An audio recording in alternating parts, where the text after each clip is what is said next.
My friend Jeff and I built this about 20 years ago, and it's framed out of 2x2s. I think actually we took 2x6s and ripped them into 3 pieces. So our walls are inch and a half thick, and we've just got the pole shed material, pole shed rib steel on the outside all the way around.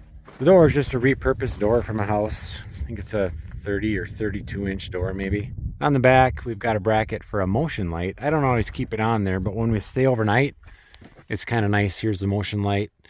I can just slide it up right in there like that. And so when we come in and out at night, our motion activates the light. So it's kind of nice to see when we're stepping in and out. Going inside, I'll start with the cook stove. This is a Magic Chef cook stove that I pulled out of an RV camper that ended up going over the hill in our car launch back in maybe 2010. I had an older one in here and it crapped out on me, and I saw this one in that RV and I pulled it out just before it got launched. I'll throw a video clip of that launch right now. So we had spray foamed the whole inside. We had someone actually do that before we put up this beadboard pine, and it just got a coat of clear varnish on it, or urethane, but it's kind of turned orange over the years. I eventually added the bunks in there because we started doing overnighters when my kids kind of got into fishing with me. And so I just took a piece of OSB and I actually cut it in half. I don't know how deep it is, maybe 3 feet. And then there's a piano hinge. I'll show you on this one. So they do fold up and out of the way. And then, so they don't sag too low, I ended up making these swing brackets to help support some weight under there. And the edges of it are just angle iron old bed frames that I had drilled holes in. So I've got bolts or screws into each of the studs that go around here. We do have actually mini blinds on all the windows, so at night I don't want to feel like someone's peeking in on me. Feel weird waking up and having someone staring in the window. And then I got these racks.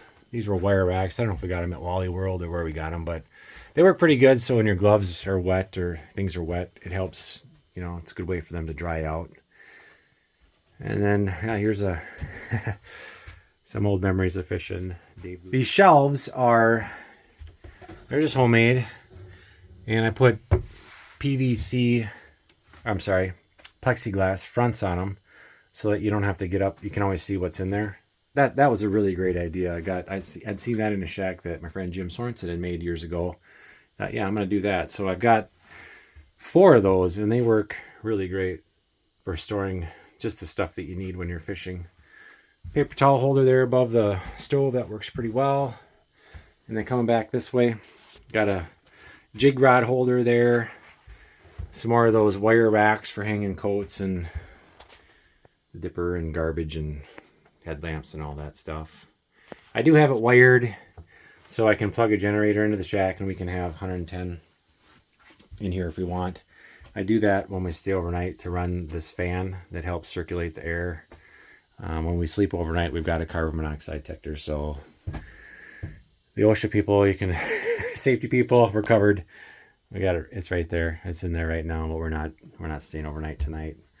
It's an old fold-up card table. Just fold it up and get it out of the way when we don't want. Old office chairs. They make the most comfortable chairs you can get. Deer blinds and for fish houses. The heater is just one of those smaller wall mount propane heaters, and it's been more than enough to keep it cold in here, even on some of those sub-zero nights.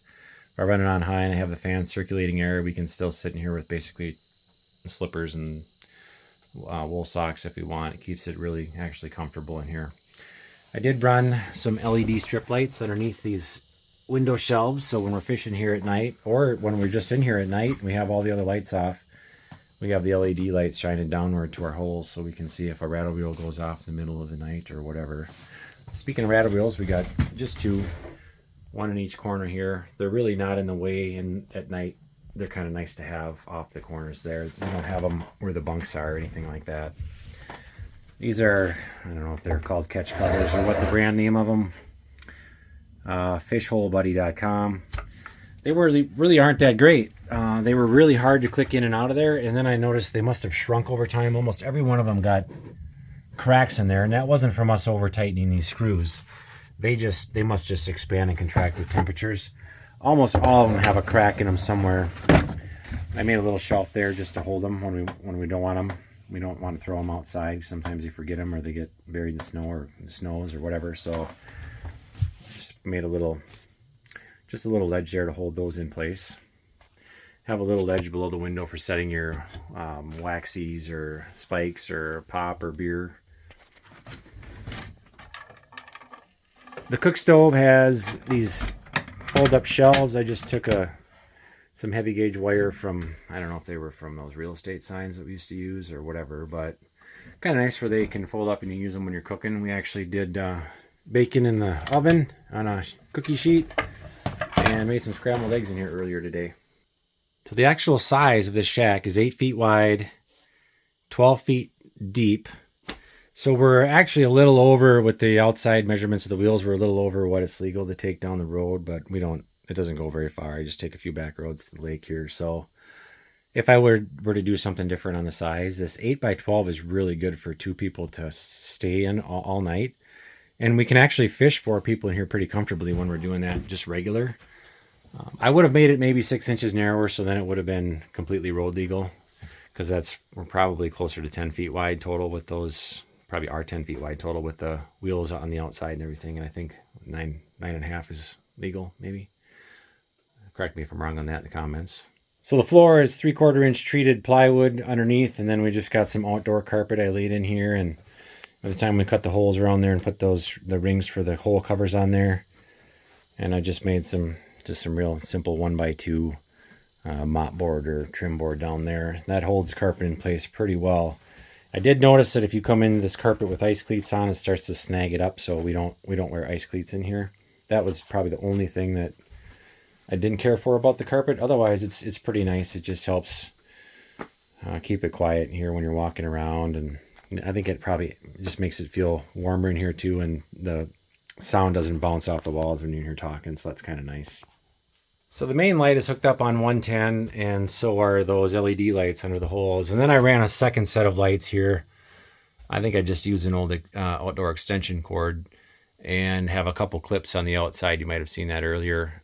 So I can just connect to a boat battery or a truck battery if I don't bring a generator for that 110 power. And then I had an outlet course down here below the fan that runs the fan. I think I'm going to mount a TV, a flat screen TV up in this corner so we can run a fish camera down the hole there and kind of watch things on TV. That'll be kind of cool. That'll maybe an upgrade for next year. Made a little bit more storage behind the heater. I actually have the window screens in there, and sometimes I'll just store some other stuff in there that we don't use very often. And then I built a drawer on this side just for some extra tools and utensils, tool to change out the propane tank, knives. Sometimes I keep a jig box in there, and this switch is actually for those LED lights that are underneath the windows there. These mattresses are actually memory foam. This was a queen size piece of memory foam that I ended up cutting in half a long way, so we got 2 chunks out of it that were, I think, close to 3 feet wide. And then my mother-in-law just sewed this kind of camouflage looking material over the top of that. And that is super, super comfortable. I'm kind of a fussy sleeper, and these are only about 3 inches thick, but they are so comfortable for sleeping on in here. Highly recommend that memory foam for a mattress if you're going to do it like us and set up a bunk in your fish house or deer stand or deer blind. It's just so comfortable. Around. The base is actually a 8-inch piece of flat steel that goes around the perimeter. I believe it's 3/16 of an inch thick. I'm not sure which gauge that is. And then of course we got some cross members in there. And then the wheel hubs are actually from, I went to a junkyard and got the wheel hubs off of I want to say it was like a 95 Lumina or something, maybe a Grand Am. You can still buy them. They're like $60 at an auto parts store. Had donut spares on there initially, and then I eventually found some actual trailer wheels that went on there, and they fit the bolt pattern also. These are 2-inch by 4-inch, 3/16 inch steel 2x4 tubing, and it's got a pivot point in the back here. It's a 1-inch piece of round that this pivots on. And so when I want to raise the shack up, I have a winch, a hand winch here, and just another piece of round that it bolts on. And I actually put a reinforced piece of flat up and over on there so we don't get, when it's going down the road and bouncing, it doesn't bend that 2x4 chunk.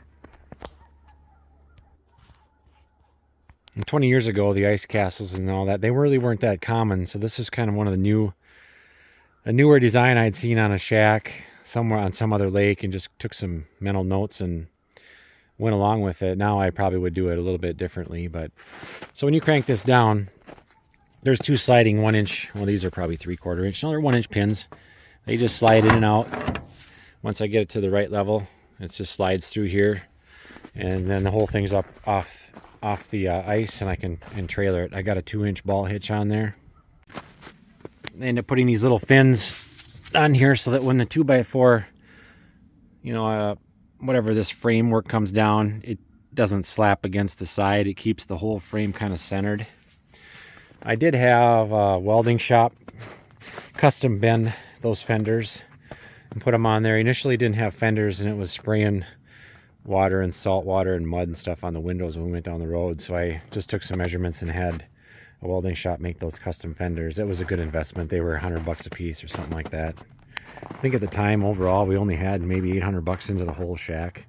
We did all of the labor was done ourselves. The windows were just cheap Menards specials, $50 a piece at the time. I think they're 24 high and maybe 30 wide. They're all sliders. Then for the step in, I just took some 2x6s and a piece of that metal screen, screwed it on there, so when we go in, we're not tracking in snow. We can just stomp our feet, on that. That works out really well. I was trying to figure out how to mount a step on there, and then I just decided I'm just going to make one out of 2x6s, and before we leave, we just throw it in inside. 20-pound LP cylinder, probably from I think that's repurposed from an old gas grill. Got it just piped inside to the stove. The actual front part of the hitch here, I did some extra gussets in there because you're going over the bumpy lake. It's a lot of flex going on in there, and I noticed the welds were starting to crack years ago, so I ended up just putting more gussets on there to add strength, and it's been good. We've been pounding across the lake here. It's really rough coming and going across the lake most of the time, and that's been holding up pretty well. I'm not saying this is the best design, but at the time it's what we came up with, and it's worked. It's been 20 years. Looks like we're market fish, so I probably better get set up out here. We've gotten a couple bass today. We're going to fish till dark, hopefully get some walleyes in the process. So I thought, hey, we're out here fishing, why not do a tour of the shack? So hope this helped you out and gave you some ideas if you were thinking about building your own. We really enjoyed building it, and we really enjoy staying in it. It's just a lot of fun for doing all-nighters, me and my boy Bennett. We really enjoy that. And then also when we have guests, we can have basically 4 people in here and just really enjoy our time together and hopefully catch fish.